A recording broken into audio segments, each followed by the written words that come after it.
Hey guys, today you're gonna learn how to play the brilliant game of chess. So, chess is a strategy game. It requires all kinds of tactics, thinking. You need to be creative with your moves. And the objective of the game is to checkmate the opponent's king. So, like this, you have to trap your opponent's king. So, for example, like this, you checkmate the king like that. So the king has no squares available, and you're basically checkmating the opponent. So the king has no way to capture, block, or move away. So there's no way, and you could win easily. So you can win. So checkmating, when you checkmate, you win the game. So the board is set up in quite a way. It's on the second and seventh row. Both white and black have 8 pawns each, like this. 8 and 8 here. Then on the first row and the last row, both white and black have 8 minor and major pieces, and of course the king. So we first have the pawns. The pawns are worth, so this is how it's set up, So it's set up, the last row and the first row is set up like this from left to right. Rook, knight, bishop, queen, king, bishop, knight, rook. And that's how it's set up for white. And just so you know, white always plays first. Oh yeah, and I forgot to mention, a great way to know that you've set it up correctly is that your queen is on the matching color of the square, and the king is not. So, white always plays first. That's the ruler's game. Black will never ever play first. Of course, unless you've gone crazy and you're playing chess for absolute crazy fun. So, a turn consists of the player moving one piece at one time, like this.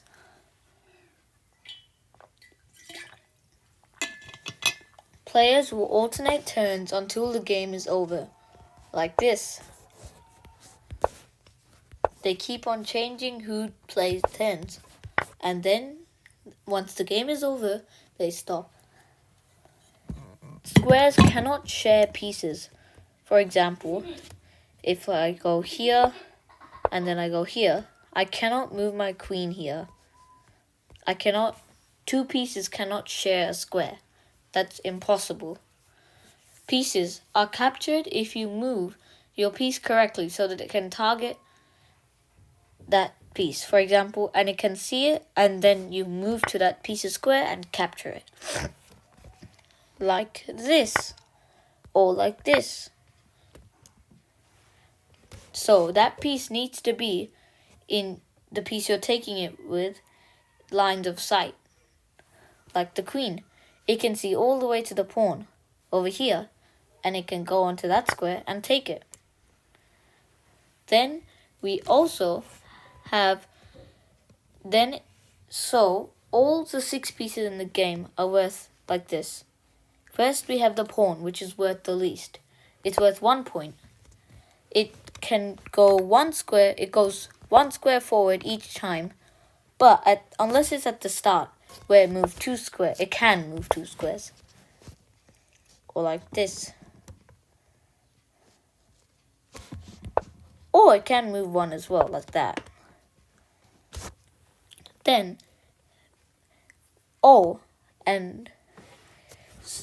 we have the knight, the beautiful knight.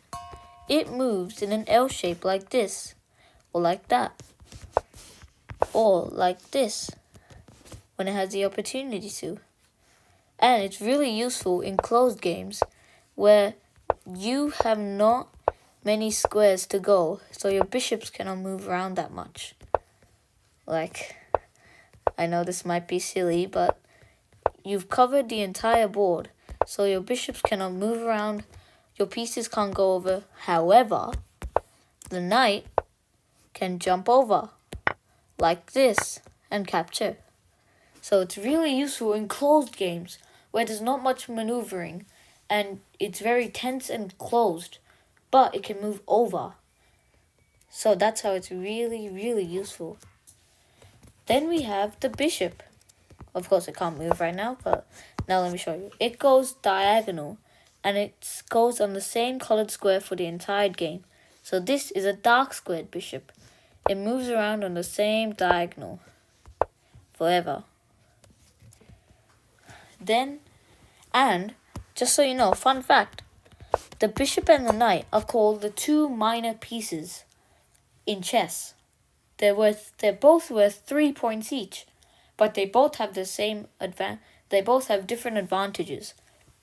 For example, a bishop has advantage in an open game where it can move faster, it can go to certain squares, it's much more helpful in attacking, whereas the knight is much more helpful in closed positions where it can maneuver around pieces, so it can go over. The two minor pieces, very important. Then you have the rook, where it's not useful at the start of the game because it's stuck on the corner of the board, so it takes a lot of time to get it out. Like, at minimum, it'll take you 5 moves, like this. And then also, it's not even out properly. It's just gone out. It's worth 5 points, and how it can move is it can move up and left. So it can move up as long as it can see, and then left or right to the side, basically, as long as it can see. But it cannot go diagonal like a bishop does. Keep that in mind. Then, the most powerful piece in the game, the queen. Although it can't move at the start of the game, it's your main attacking piece. You need to use it for attacking, you need to support it as well, and it's worth 9 points. It steals both the power of the bishop and the rook. It can move diagonally, it can move up. It's really useful. Make sure to keep that in the game. Try not to lose it unless you're sacrificing it or you're just trading it for the other queen, your opponent's queen. Keep that in mind. You have to keep your queen definitely if you're attacking, unless you're sacrificing. Then you have the king. It can't move at the start of the game as well. And it's the most vulnerable piece in chess. It can only move 1 square at a time, like this. It can go 1 square, like this, or it could go there, and at the start of the game, in fact, throughout the whole entire game, until you reach the end game, you should keep the king safe, and you should keep it tucked in a little corner, protected by some pieces. Or you can keep it behind pawns. Until the queens are traded off, there is no use in putting your king in the center. It's absolutely stupid. Then you should know about the concept of check, where you've been checked. So your king has been directly attacked. So you have to save yourself. You cannot do anything else. So you either move away, you either block the check, which we can't do obviously here, or you capture the piece that's giving check, like this. That's how you that's the basics of check. You have to keep yourself away from multiple checks at a time. Otherwise, you could get checkmated. Watch that. Keep that in mind. Also, don't forget to say check when you play. Of course, you're playing online, so you can't say check. But if you're playing face-to-face on a board, then you have to say the word check, or it doesn't count. Then, of course, we have checkmate. So let me explain you checkmate a bit further. So if the opponent directly plays check to your king, or you do the same to them, and there is no way to stop it, declare checkmate, and the game is over. That is it. So you lose or the opponent loses. That's it. It's really important to remember you have to keep your king safe. I mentioned that before as well. I'm mentioning that now. It's one of the most important rules. And also we have a really stalemate, a really simple concept. It's when one player has no legal move, and so the game is declared a draw. So basically, if you have no moves to play, then it's a draw. You're done. It's a draw. If you have no moves to play legally, you can't play. You had a draw. You're lucky. If you're losing and then don't give up. That's the concept of not giving up. You should always not give up because you always have this chance of getting stalemated. Especially at the beginner level, below 1000 rating, you can get a lot of stalemates. So be careful. Watch that you don't get watch that either you get stalemated when you're losing, or try not to get a stalemate. Try not to give your opponent a draw by stalemating. Sillily. That's stupid. Don't do that. Seriously, don't. That's really bad. And then, there's also multiple draws, like repetition, where there's the same move 3 times in a row. Of course, like this. You can do this, this, this, this, this, this, this, this, and it ends up as being a draw 3 times in a row. If that happens 3 times in a row, then it's a draw.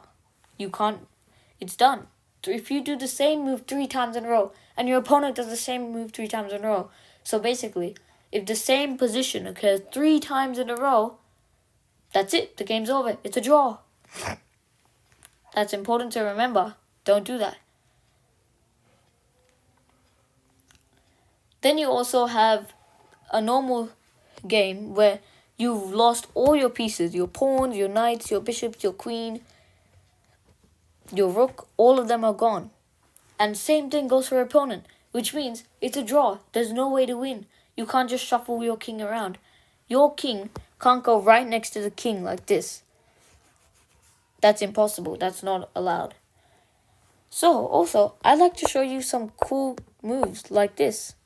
It's called castling. When you move this, like that. That happens because you move your king twice, and your rook also moves. So that way, you get both your king safe and your rook activated. You can do short castling, or you can also do long castling, like this. Let me just play a few random moves. He also can castle short castle, and you can long castle, like that. So you also move 2 squares with your king normally, but then, instead, you move 3 squares to the right with your rook. Simple, right? And remember that. It's really useful because you can get your king safe and your rook activates. Great move castling.